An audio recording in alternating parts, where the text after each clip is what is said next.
mengidentifikasi berita yang sudah ditimbulkan oleh apa ya?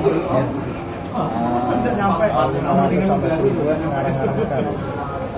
Itu jadi hati-hati gitu kan, hati-hati ya sampaikan.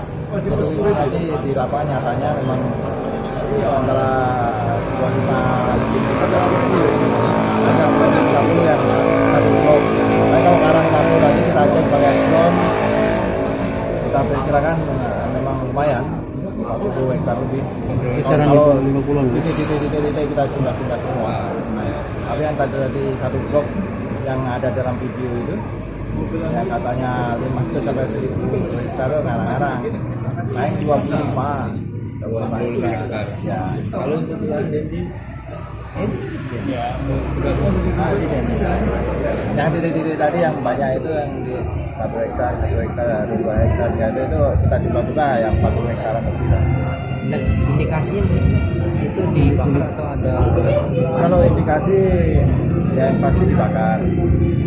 Karena tadi disampaikan dari BNI sendiri kan dia udah ngadakan percobaan juga. Kalau orang buang puntung rokok udah dicoba juga di daerah yang kering nggak kebakar ya, kebakar ya bisa dibakar.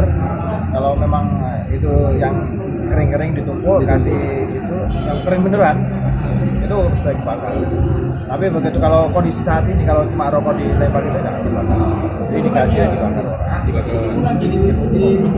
Sudah ada informasi lebih lanjut? Belum, ini masih kita serahkan ke Polres tentang penyelidikan ya, tahap penyelidikan. Ini kan manfaatkan situasi kering. Ada orang-orang yang ya namanya perusahaan ada senang ada tidak senang, menjadi konflik antara masyarakat dengan masyarakat dengan perusahaan dengan perusahaan. Itu yang benar yang mana kan masih kita dalam penyelidikan.